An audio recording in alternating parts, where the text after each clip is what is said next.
Opa, beleza? Vamos lá fazer uma revisão sobre a introdução à fluência em dados, as bases conceituais da fluência em dados. Primeiro de tudo, saber e retomar e relembrar que fluência em dados é conceituada com base em quatro características: capacidade de ler os dados, saber o que eles são, o que eles representam e também fazer uma avaliação crítica quanto à confiabilidade, qualidade desses dados, origens e fontes, trabalhar esses dados, seja para criar, para adquirir, para limpar, para transformar, analisar os dados, explorando, extraindo insights por meio de agregações, filtros, uso de estatística, uso de aprendizado de máquina, argumentar, capacidade de comunicar uma mensagem, de convencer os interlocutores, utilizando dados como embasamento. Essas são as quatro competências fundamentais da fluência em dados. A fluência em dados, na verdade, ela é um grande ecossistema que envolve uma série de disciplinas. Há exemplos de análise de dados, ciência de dados, inteligência artificial. Nesse ecossistema, a análise de dados ela tem foco no passado, em fazer análises exploratórias, descritivas e diagnósticas, para entender o que aconteceu e por que aconteceu. Então, eu vou extrair dali informações valiosas, mas relativas a o que aconteceu. Para isso, eu posso usar estatística descritiva, SQL, BI tradicional e ferramentas de visualização, gráficos, dashboards. Já a ciência de dados, por sua vez, ela envolve um processo completo, passando por todo o ciclo de vida dos dados, desde a criação até o descarte, incluindo a criação dos modelos para analisar esses dados e a própria análise dos dados. O foco da ciência é na criação de modelos preditivos.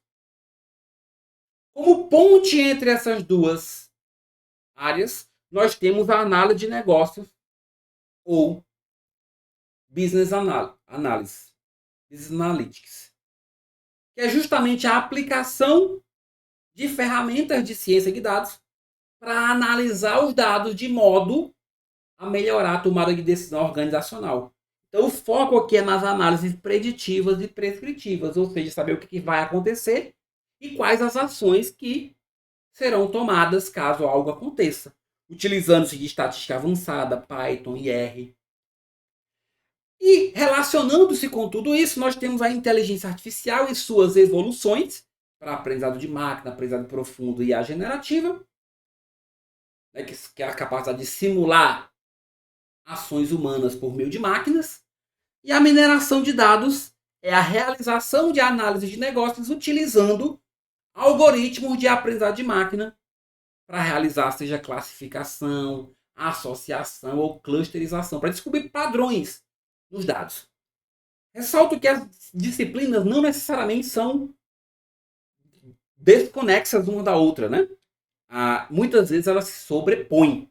É isso que esse diagrama tenta ilustrar. A fluência em dados ela é baseada e sustentada por 8 pilares: a estratégia de dados, definição de objetivos e prioridades, a própria ciência de dados com foco em criação dos modelos, a visualização para facilitar as análises, a liderança executiva para apoiar a iniciativa de fluência em dados, uma cultura dirigida a dados na organização, qualidade dos dados, garantindo que eu não tenha aquele princípio garbage in, garbage out, né? Lixo entra, lixo sai. Então, tem que garantir que os dados da entrada sejam bons para que as decisões sejam boas. Governança de dados, estabelecendo mecanismos, políticas, processos para que a organização trabalhe esses dados e cumprimento de ética e regulamentação aplicável.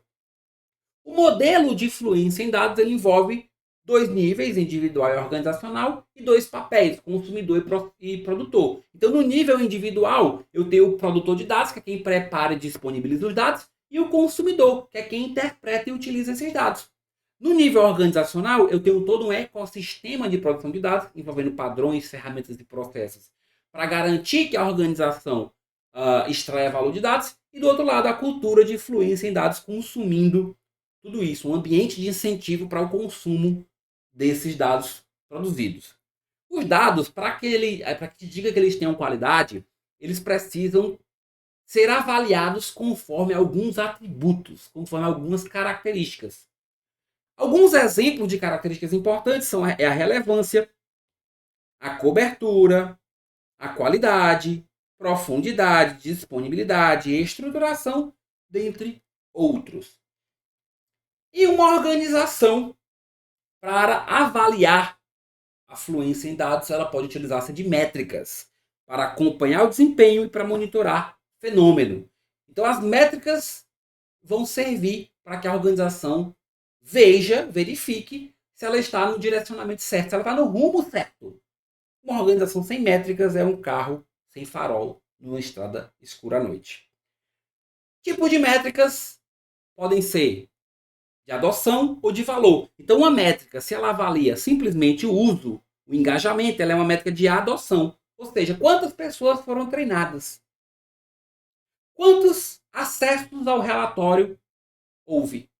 Já uma métrica de valor, o resultado, o impacto, ela mede justamente o resultado, um ganho de eficiência. Então, métrica de ganho de eficiência é o retorno sobre o investimento, ROI, são exemplos de métricas de valor. E para ser considerada uma boa métrica, ela tem 4 características. Tem que ser acionável, acessível com dados confiáveis, tem que ter uma interpretação comum e tem que ser transparente com cálculo simples. E nós dizemos que uma organização ela é dirigida a dados, data-driven, se ela se basear em decisões, as suas decisões em evidências e análise de dados, não na intuição e na experiência pessoal. E para isso ela precisa se sustentar em 3 pilares: pessoas, processos e tecnologias. Porque a organização de lista de dados e a fluência em dados como um todo, ela não é restrita à tecnologia. Ela inclui tecnologia, ela inclui sistema, ela inclui banco de dados. Mas ela também se utiliza de processos e as pessoas têm que estar habilitadas para produzir dados, para analisar dados, para que a organização seja fluente em dados. Então esses são os pontos principais aí das bases conceituais, dos fundamentos de fluência em dados.